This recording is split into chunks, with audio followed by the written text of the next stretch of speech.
Teen Lab, Eradicate TRD. So today we have an excellent conversation. We're going to be talking about eye care in the safety net, which is really important, especially now when our resources for healthcare are limited and eye care is such a luxury. So we have esteemed guests here. We have Dr. Lisa Kelly, who's here with her master's degree in education. We have Dr. Elam and PH. We have Dr. Basil Williams and Dr. Kira Baldonado that are really going to talk about all the unique aspects about eye care and the safety net. Moderated by yours truly, Kristen Harris Wanyu. I am the PI at the Scene Lab Site Saving Engagement Evaluation in New Haven, live from New Haven, Connecticut.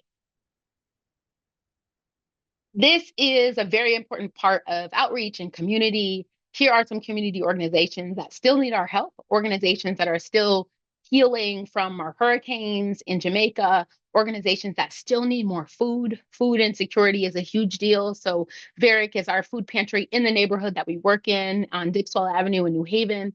Also want to encourage everybody to donate to your food pantries, especially now we need as much help as we can get. So here is our dream team today, and we are so delighted to have them here. And the reason is they are experts in all the things that they do. So we have Professor Lisa Kelly, and Dr. Kelly is professor at the University of Cincinnati. She's an endowed professor in comprehensive ophthalmology, trained at Harvard, Mount Sinai. And what she's here to talk about today is how she built a safety net around her patients in Cincinnati. And she's going to detail how she was able to do that and what it took to be able to create those relationships. We also have Dr. Elam, and Dr. Elam is an expert in health equity and glaucoma, and she has the combat intervention. And this intervention is a really unique place-based, faith-based intervention to try to decrease blindness from glaucoma, place-based in Detroit in a church. We're going to talk about that. Then we have Dr. Basil Williams, who has so many hats, it's hard to count. But so associate professor ophthalmology, vice chair of inclusive excellence, medical director ocular oncology, associate program director for the residency, and the chair of the National Medical Association Ophthalmology section is here and going to talk about their infrastructure in the University of Miami.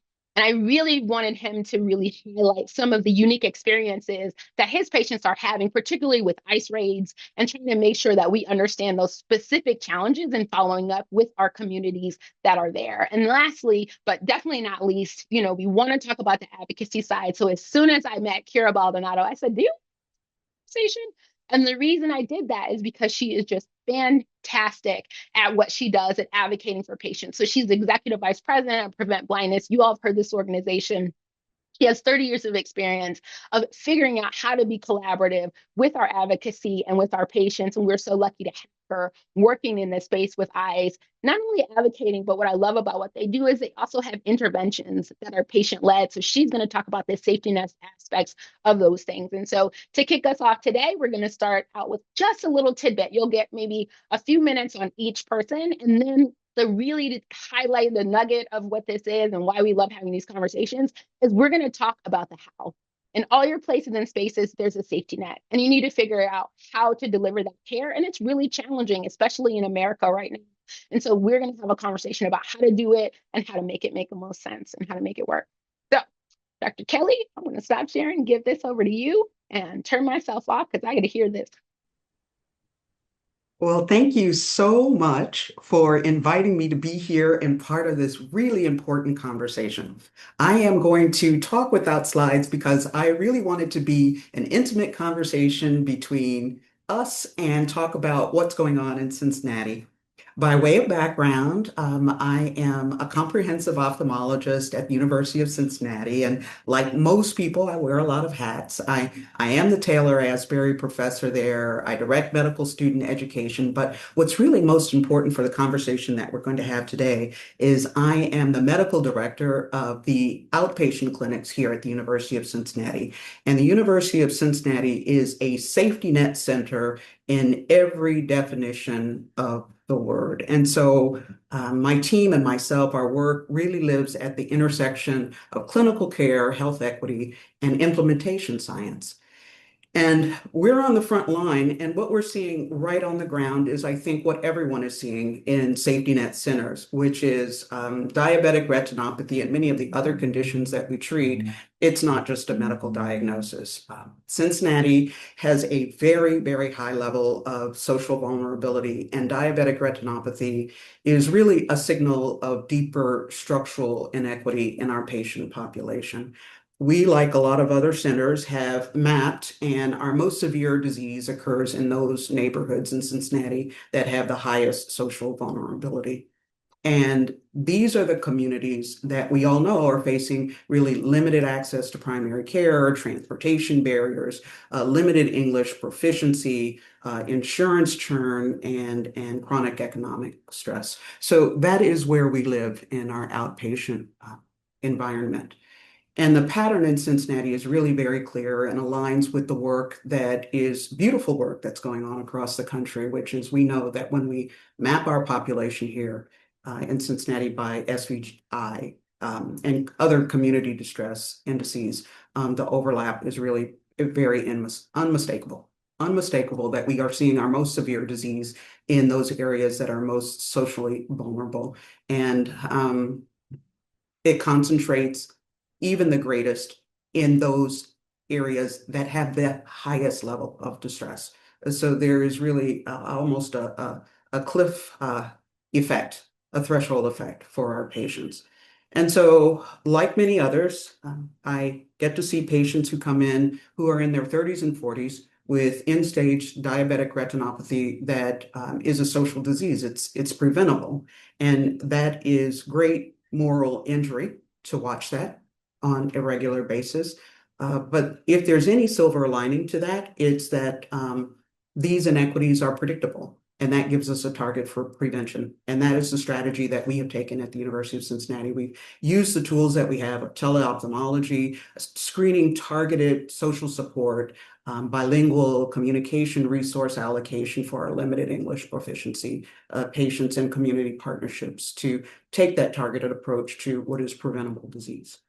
The challenge really has not for us been in finding solutions. We know what the solutions are. It's in building systems that align with those solutions to make them effective, sustainable, and located where they're really needed most. So the things that I could talk so long about all of this, but some of the key lessons that we've learned from our equity work is that when we build and implement our systems, they need to fit the lived reality of our patients. And when we do that, we improve the outcomes. It also means that we need to combine our data and our implementation science and our community partners in a way that creates a net for the city of Cincinnati. And again, when we do that, we are incrementally seeing that our outcomes are improving. And we found that when we really view diabetic retinopathy as a population health challenge rather than an individual patient care management, we really are beginning to shift the system. We have collaborated here in Cincinnati. We have at our Safety Net Center here at the University of Cincinnati, we have collaborated with the Cincinnati Health Department to address what's referred to as the referral cliff of those patients who are not able to follow through on referral. We have targeted navigators for our intravitreal injection patients that we have identified to be at higher risk because of SVI and at risk for no-show and loss to follow-up. And I'm happy to talk about the strategies that we've implemented for that. And we also have a tiered interpretation system where we are using the limited resources of in-person interpreters to target patients that we know have higher rates of cancellation and reschedules. And we've seen some interesting shifts in the percentage of patients with that too. And so that is why this conversation today matters so very much. It really encourages us to look beyond biology and examine the role of social environment, language, and really what we're talking about is social capital and how we harness that to achieve better outcomes for our patients. And it really asks us to rethink what access really means. And so this is a wonderful group of researchers, and I'm delighted to have been invited to have joined you today and have this conversation. It really gives us an opportunity to highlight what's working and acknowledge what's not working and continue to work together in a population-focused way that advances equitable outcomes for all of our patients. Thank you. That was fantastic. I love it so much. I could talk about, you're right, we could just stay right there because I love what you said about kind of thinking about it holistically. What is the population? Thinking about it as a public health issue. And that is where Eradicate TRD came from, because you're absolutely right. We should not have blindness, preventable blindness from diabetic retinopathy. This is great. Thank you so much. We'll get into that a little bit because I wanted a double tap on your data issue because I love that. So now we have Dr. Elam, who's going to come teach us about combat. So let's hear it. So great. Thank you. Thank you. I just love listening to Dr. Kelly speak. I don't know, it just sounds like poetry and music, and I just love it. Let me share my slide. Can you guys see? We can. Okay, thank you. So as Dr. Waniwu mentioned, I am at the University of Michigan, which lies in Washtenaw County. However, I live in Detroit, Michigan, which is in Wayne County. They neighbor each other.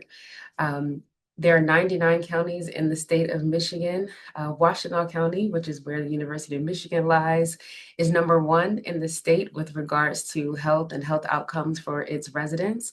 Meanwhile, Wayne County, which is just next door, just across the street, where Detroit is and where I live, is number 99 in the state. And to me, that doesn't make any sense. And so it has always been my mission since wanting to become a physician to address these disparities that exist in health and healthcare. And so being in Michigan really has been a great place for me to be and do this work. So my lab is the Combat Disparities Lab. Combat is a cute little, in my opinion, acronym for community-based treatment. The first product that has come out of the lab is the Combat Glaucoma study. So I am a glaucoma specialist, and while we are addressing all manner of eye disease, including diabetic eye disease, as a glaucoma specialist, this is where we're targeting or where we're focusing. So the goal of the lab really is to use community-engaged research methods to design and implement interventions that address these disparities in eye health and in eye care. And as I mentioned, Combat Glaucoma is that first product. So there are two central components of our intervention. The first is that we're using community health workers to try and reach community members who may be underutilizing eye care. Community health workers are widely used in other fields like primary care, oncology, but they haven't, until recently, been very widely used within the eye care space. The second main component is faith-based organizations. Data shows that Black Americans are the most religious group in the United States. And so we decided to partner with faith-based organizations, particularly the Black Church, in the beautiful city of Detroit, which is where I live, as I mentioned. Initially, our plan was to use community health workers to go out, speak with people, ask them about their eye care utilization, and then use them to provide education using a targeted faith-based program with the goal of increasing their eye care utilization. That was what we thought we would do. But what's important about community-based work is that you don't just come up with your idea in your fancy ivory tower and then plop it down in the community. What you need to do, what you should do, is go to the community and say, hey, this is what I've been thinking about. These are the things that I do. Is this helpful? Would this be helpful for you? And if so, what would it look like? What would make it useful for you, for your family members, for others in the community? And so that's what we did. We sat down and we met with people to tell them what we had been thinking about and asked them, does that sound good? What could we do differently? What would make sense for this community? And so what people said is, basically, I'm paraphrasing, that your education program sounds real cute, but we want eye care. We need eye care.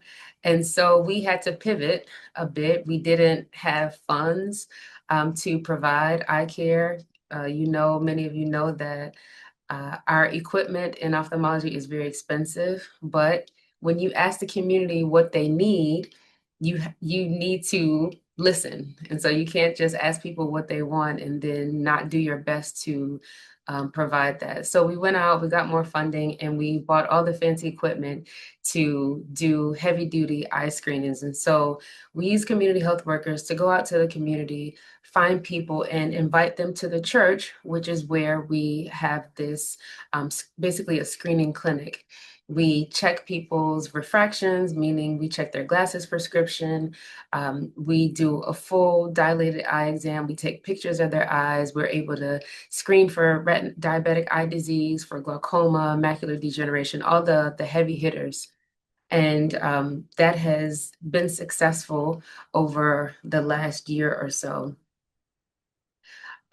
So glaucoma, I want to tell you how excited we've been about our outcomes so far. Glaucoma in the United States, the prevalence is about 2 to 3% of the population. That prevalence is a little bit higher in Black and Hispanic Americans at about 5 to 6%.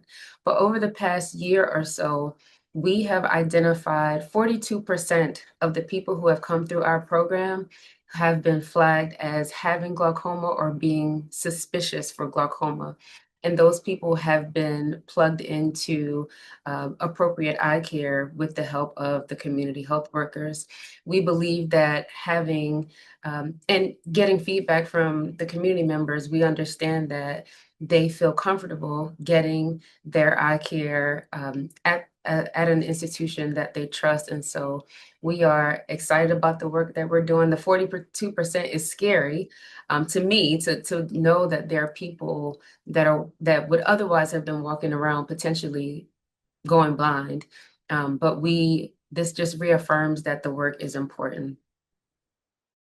Our next step is to expand to multiple sites. Right now, we're just piloting this program at one single church in Detroit.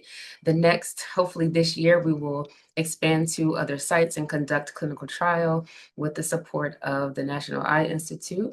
And eventually, we'd like to pilot this in other communities. We started with the Black church because that is my community, and I think it's important to what does Kristen always say?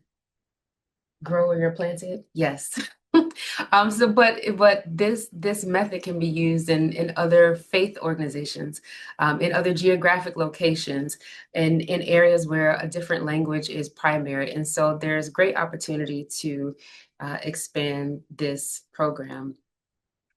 One day I will stop plugging this paper, but that is not today. So this, if you are interested in learning more about the disparities that exist in vision health and eye care, and some of the, maybe more importantly, some of the things that we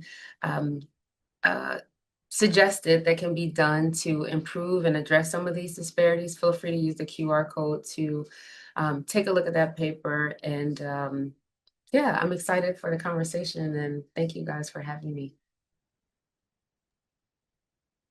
I love that. And that is Dr. Elam's gift to our field of that beautiful body of work that will be our blueprint until we can make another one. But thank you so much for that. Excited to hear about combat. That work is amazing. 42% is terrifying. And yes, get to work. So now we'll have Dr. Williams, who is coming from Miami, to tell us about the innovative programs that y'all have going on down there. Thanks so much for having me. I want to start out with saying thanks to Dr. Wanyu for putting this together. I really think this is something that's extremely powerful and important to all academic institutions. It's important to all institutions that are delivering eye care, but I think in particular for the academic institutions because we are playing such a heavy role in the training of future ophthalmologists, and it's important that this is something that's ingrained in them early on. The importance of taking care of all of our patients. It's really fantastic to be here with some of the other speakers who I've known for a long time. I had the opportunity to work in Cincinnati with Dr. Kelly and see how she such a force of nature and some of the stuff that she's done, and to Dr. Elam and to Kira as well. When I moved to Miami in 2012 to start my residency there, I was trying to figure out how I was going to ingrain myself in the community, how I was going to get to kind of know the neighborhoods where I was going to be working. And I was very fortunate that there were some programs already involved in the residency and at the university that allowed me to do so. And the first program was called the DOCS program, and DOCS stood for or stands for Department of Community Service. This program was initiated in 2000, and it basically is run by the University of Miami, where the entire medical school goes out into the community and provides exams, not just ophthalmology screening stations, but also men's exam, women's exam, cardiovascular exam, etc., to make sure that we're providing care for our patients who are not able to come into the hospital and be treated. I think this is something that's extremely important because a lot of the programs that we put together are often not involving those who can't even get into the system. And so this was a really powerful introduction to Miami.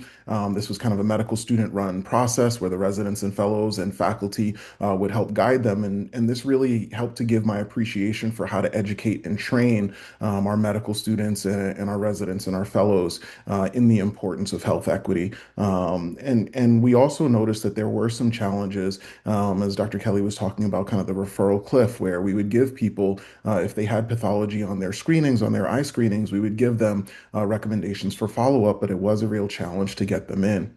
More recently, we started a vision van program, and we call it our 33136 project, and that's the zip code where Bascom Palmer is. And basically, we have a fully equipped mobile vision van that goes out into communities, and we conduct our eye screenings there. So we have an indirect, we have a slit lamp. We have a whole team that comes into place, and actually everything is executed in Epic from the beginning. So our patients that we see in the screenings are enrolled directly into our EHR, and if they have difficulties from an insurance standpoint or follow up at the institution, we have our social workers kind of help them navigate those challenges. And we'll talk more about the social workers in a second. But as Dr. Kelly also mentioned, we've done some geocoding to see which areas are the least likely to come into Bascom Palmer for their care, and then we kind of target those areas with the vision van to really, really help out. And then I think our second stage of kind of care is for those patients who are already coming into the system but are having real challenges navigating it. And so we have something in Miami called the Public Health Trust.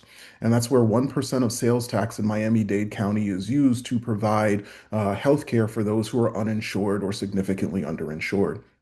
And so it is a graded system where, based on patients' income, they will pay $0 for copay or some amount of copay.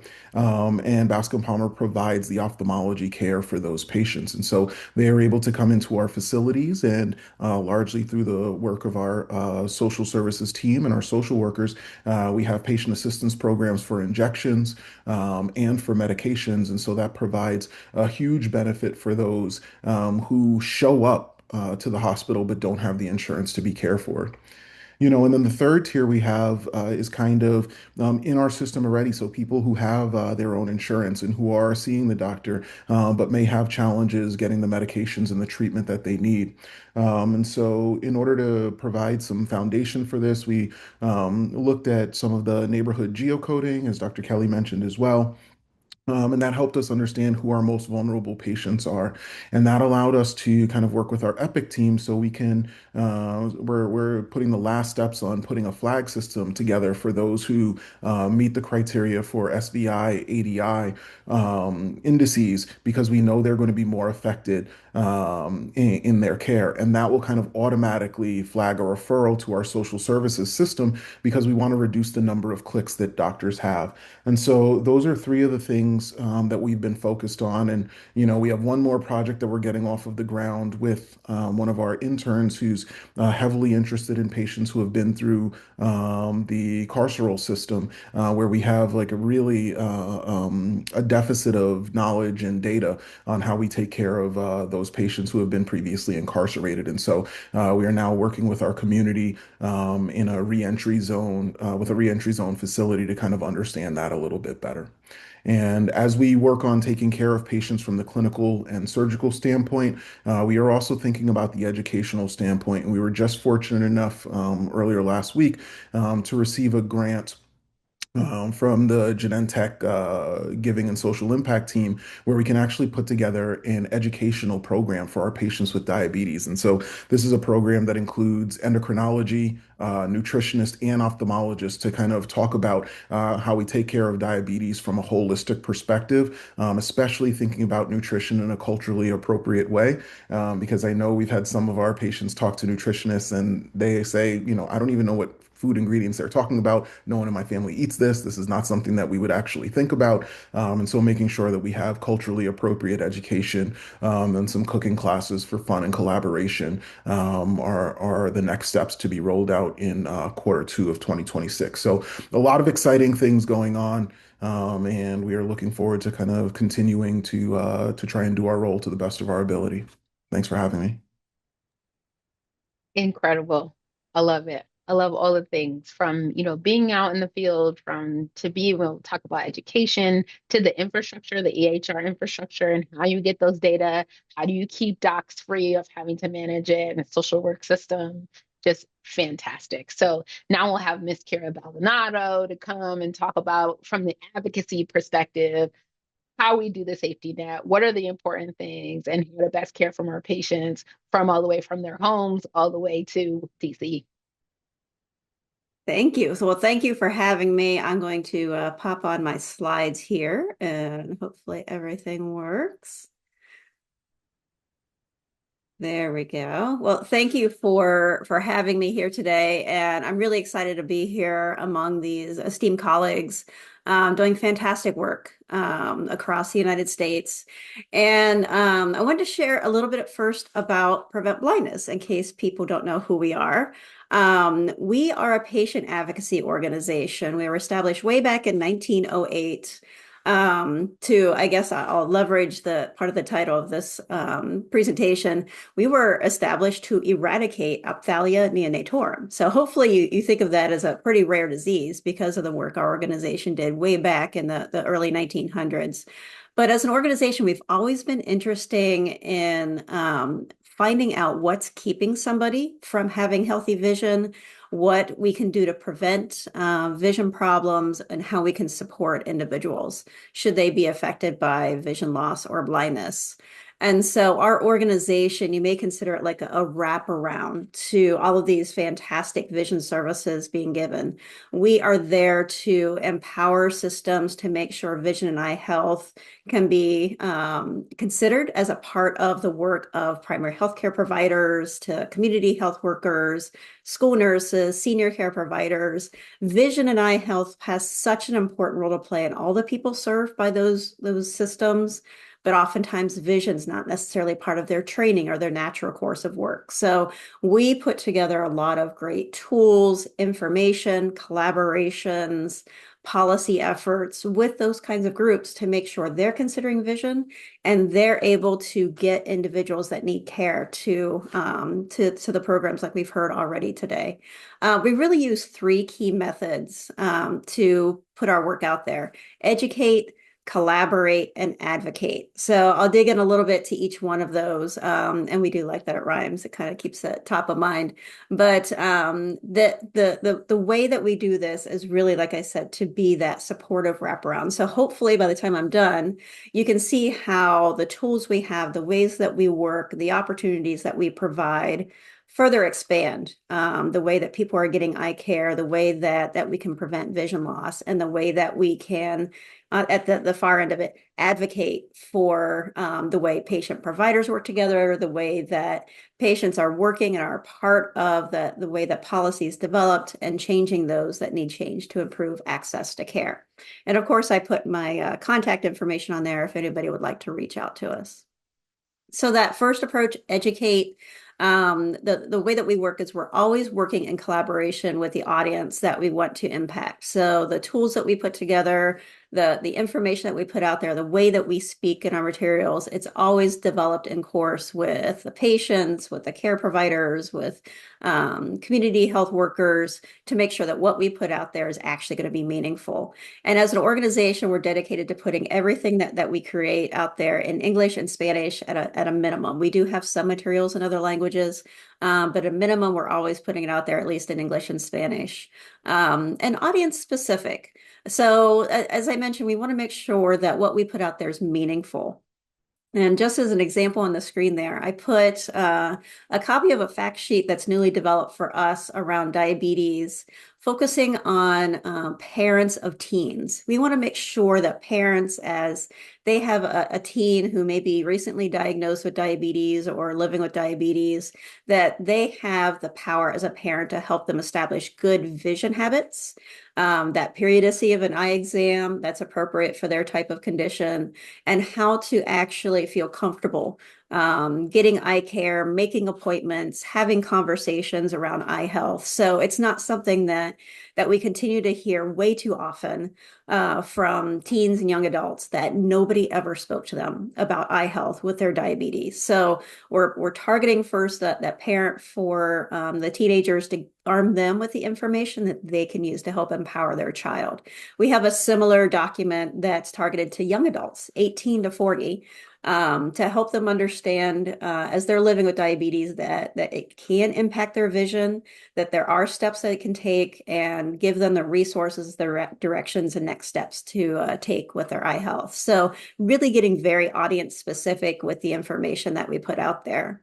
And we do a lot of different ways to educate. So certainly print is a basic one, online websites, but we also create toolkits. As I mentioned, a lot of these stakeholder professionals that want to have vision as a part of their work don't necessarily have the resources. So we create toolkits with presentation materials, scripts, handouts, activities they can be doing with their populations. And those can be used by community health workers, school nurses, senior care providers, primary care providers, to make sure that their populations are educated about vision and eye health. We have lots of fabulous videos, and we started a podcast this past year. So we love our podcast, and then certainly put out a lot of information through our awareness weeks and months, with November focused, of course, on diabetes-related eye disease. And one of our fun new approaches, is seen here on the screen, is our eye health audio library. So we've recently launched this. It's again in English and Spanish. And this is a voice-driven toll-free phone number that people can call. So maybe they see a poster in their clinic, or a community health worker gives them a copy of the information. So they call the number, and they can say what they're interested in learning about with their vision and diabetes. Maybe they want to know what a diabetic eye exam is, or they have diabetes and they're newly pregnant. So what does that mean for them in their eye health? How can they exercise or have good nutrition with their diabetes? So they can call this number, ask what they would like to learn about. And then at the end of the conversation, they can have the information texted to them. So they can go back and have this resource over and over again. So we really do work to get information out there in the community, so people understand when they need to get eye care, and they're coming to these eye health and eye care programs sooner rather than later. The next approach that we use as an organization is collaborate. We are a huge collaborating organization. We love working with people at the community level, at the state level, national level. And we do, as a national organization, have some state level affiliates in 6 states. So those state affiliates are also working to collaborate and improve systems in their own space. And so we'll work with groups for teaching them and making sure that they're certified in evidence-based vision screening, understanding how to make a strong referral to eye care. We have tools that we work with them on how to actually identify barriers, social determinants of health, and create an action plan for individuals to overcome those social determinants of health that are keeping them from eye care, and making sure that there's strong patient care coordination patterns in place. So we provide a lot of technical assistance around those issues.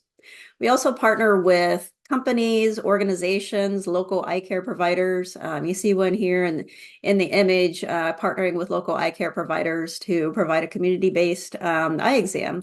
This is sort of what we call our MacGyver clinic with our Illinois program.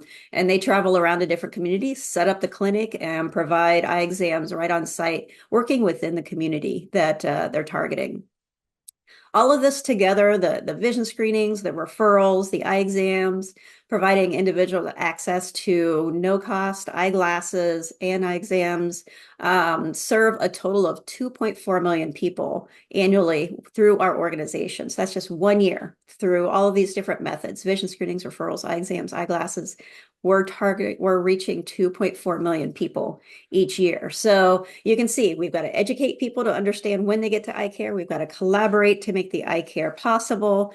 And then we want to make sure that we do our third arm, advocate. So once people have healthy vision or understand what policies are impacting them and their eye care, we then give them the tools to advocate and seek policy change. So this picture that you have in front of you with this beautiful sea of faces from all over the country are individuals that are part of our ASPECT program. Our ASPECT is a patient and ally training program that helps people understand different forms of advocacy, whether that's personal advocacy. Maybe they want to talk between the patient and provider and have a better treatment plan created for them. They want to have better relationships with their insurer and get better service for what they need for their eye care. Or they want to change policy at the state level, community level, or even federal level. So we train them in different types of advocacy, but throughout the entire program is the undercurrent of storytelling. We really empower individuals to understand their story, understand how to shape it to influence the stakeholders they're trying to influence, and how to seek out demands and change and be at the table for that change. Then finally, we work to connect these individuals with opportunities to help shape policy and practice. And so some of these individuals you see before you have been at FDA hearings as the patient constituent. Others have been through an ICER process. Others have helped to define clinical endpoints for clinical trials, tested new apps for people who are blind and visually impaired. And we just had a request from somebody who wants to work with our project to help understand a menstrual cycle indicator for people who are blind and visually impaired. They want their insight. So once you learn the power of your story, then there are so many different ways and places and opportunities that you can be a part of that conversation with a strong, structured story and knowing how you and your voice can make an impact. Now, as I mentioned, it's not just patients that are part of this program, it's also allies. So in this group of people are also residents and optometric students and mental health professionals and others who are also learning the importance of patient engagement in their work, the power of the story, and how to be a better provider for individuals. So it's a really impactful program that I welcome members of this audience to be a part of, but also to learn more about advocacy at Prevent Blindness, because there's a lot more that we do through outreach and action alerts. You can reach your legislator through, less than a minute and make an impact on policy and practice. So we welcome you to be a part of that. And with that, thanks for having me a part of this conversation. Awesome. Thank you all so much. So we get our panelists back and we have a question, which is great. So I have a million questions, but I really want to start with one of these. So Dr. Daskovich has a question here, and she really wants to know about Dr. Kelly's strategies to address no-shows. So, when people aren't able to follow up, what are some of the things that kind of have worked for your team? Thank you. That's one of the biggest challenges that we face. And there are two elements to that. The first is trying to identify people in advance who are likely to run into challenges with keeping their appointments. and trying to create a safety net for them. First of all, creating an environment where people feel comfortable to talk with us about challenges that they are encountering in keeping their appointments. And when we have an open environment, which we work with our technicians to create that kind of environment where people feel comfortable to express that, we find very often that people do not have a social support of people who can bring them back. Our patients are very transportation insecure. And when we work collaboratively with our social workers, we find ways for them to keep their appointments with transportation. We send out reminders. We also find that when there is language barrier sometimes, when people are unable to reschedule, they will just cancel and not come. And so we have put in place as well some guardrails and ways for patients to communicate with us in a way that they feel comfortable and it feels safe for them to do that. I love that. That part is really important. And then, Dr. Williams too, because you and Dr. Elam have some different approaches to place, right? So you have the mobile unit and Dr. Elam has it kind of situated in a church. Can you talk a little bit about that? Because one of the challenges with that, as we know, as ophthalmologists, screening is really important, but if somebody needs something, they got to get back to home base. So can you also talk about how to figure out how to circle people back when they need something more than screening? Yeah, so it's a fantastic question, and that's obviously a huge challenge. I think, one of the things that we've been lucky to have is a lot of people who are homegrown in Miami, of the backgrounds of the communities that they live in and that they grew up in, and so they've engendered trust in those areas, which is kind of one of the most critical components. And so, as Dr. Elam mentioned, we actually are often using community centers or church parking lots where we'll set up and kind of host, and we have partnerships with those places. And I think, the reason why we evolved, we still do the docs program, with our medical students, but the reason why we do the vision van is because we wanted to get patients into Epic up front. And that way, if they need more than that, we have our data science team already. They have certain ICD-10 codes for patients, and if patients have this code and they don't show up for their follow-up, they get a 1.5 times mark. So if they're supposed to be there in 3 months, at 4.5 months, you get a trigger that says this person hasn't shown up. You need to reach back out to them. And so once they're in our system, we have ways that we can work with technology to identify and bring them back in. But if we never get them in the system, then it becomes a real challenge. I love that. I think that piece is really important. You mentioned about, how to use the data. And so I love that. How about you, Dr. Elam? I was just going to say, the power of trust really can't be understated here. People, there's such history in distrust of the medical system, and it just I can't tell you how much more comfortable people feel receiving care in a place that is already a pillar in their institution, whether it's a community health center that they've been going to since they were children, or that their children go to now, or whether it's their church. Just having that even if it's just one layer of trust removed, we still have to do our work. We still have to communicate with patients in a respectable way and do the work. But just having that one level of trust, distrust removed is really critical. The other thing that Dr. Kelly spoke about that I really wanted to amplify is the use of other sectors. In medicine, we tend to want to or think that we can do everything because we are the fixers, but we cannot. And we have to rely on our colleagues, our social workers, our community health workers, Prevent Blindness, all of these other resources that can be used to help patients get the medical care that we are recommending.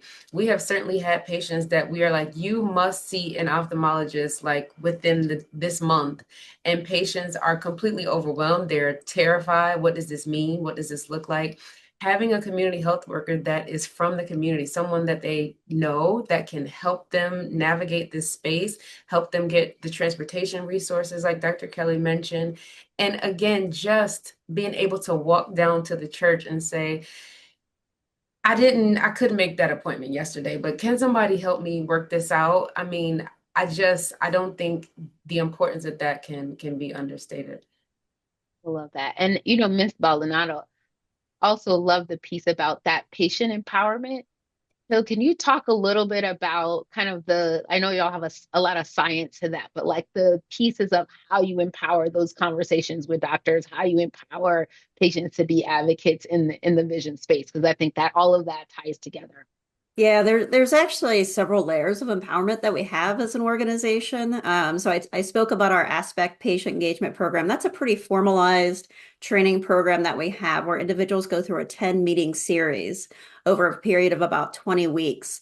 And they actually have different activities that they have to do. They actually have to share their story, shape it, get feedback, refine it. They have to do some scenario activities where they're actually playing different parts and work through it. So scenarios around insurance and getting denials. How do you deal with that? Scenarios around how to talk to a member of Congress and tell them your story and tell them how the issues related to maybe your access because of being uninsured has impacted your eye health and what kinds of policies you want to see change.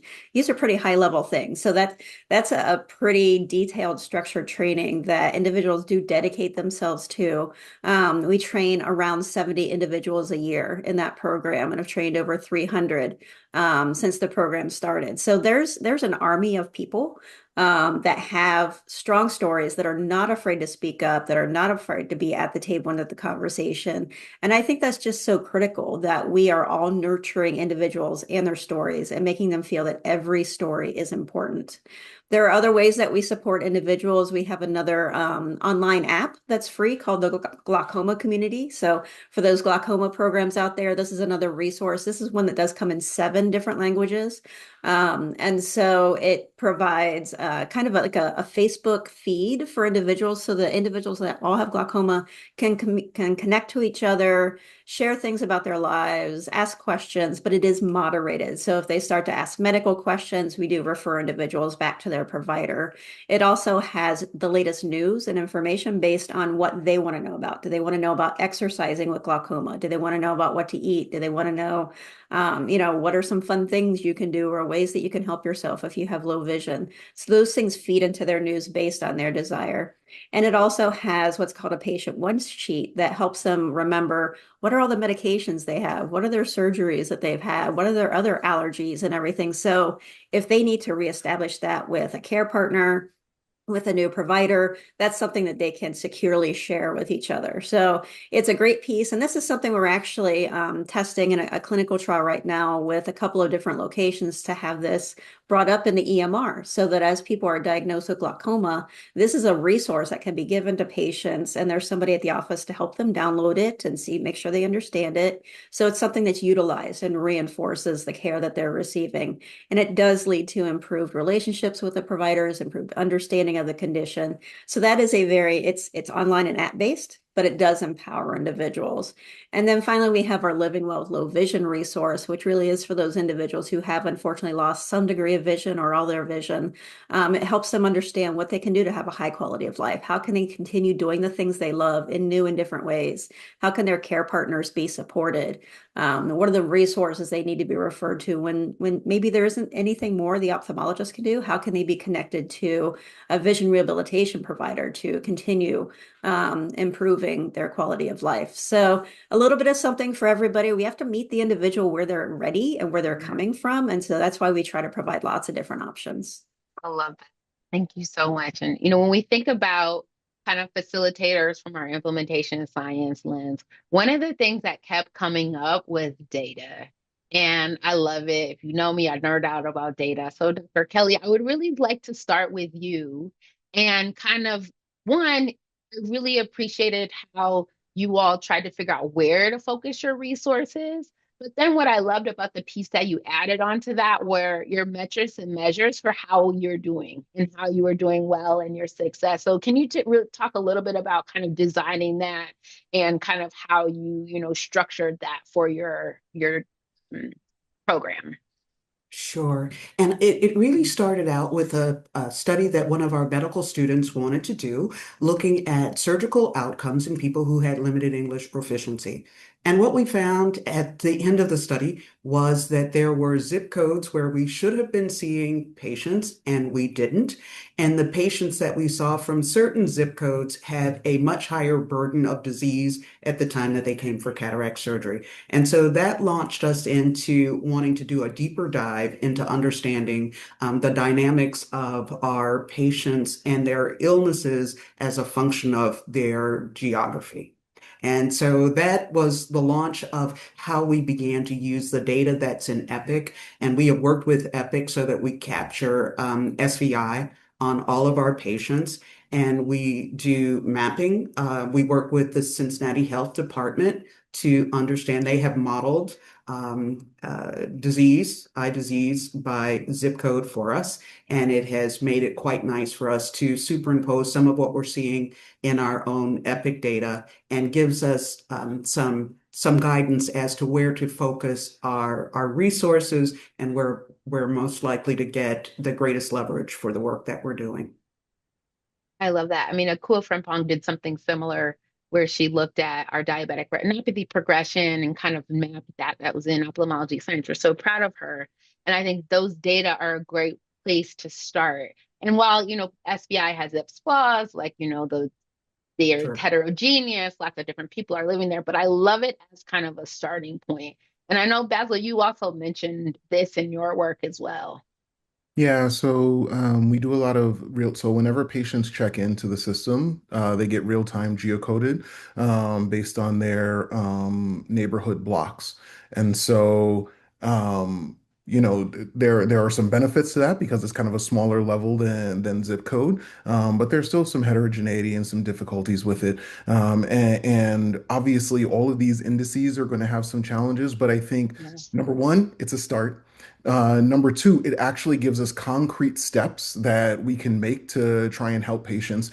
And then number three, it allows us to use technology to streamline the process because, as Dr. Elam was mentioning, whenever we try to do everything ourselves as physicians, we're going to end up getting burned out. It becomes too much of a burden. There's already too many clicks that you have to go through on whatever EHR system you're using. So if we can have real-time geocoding come in and that auto-populates a referral system and auto-populates an education process, then that really saves us so much.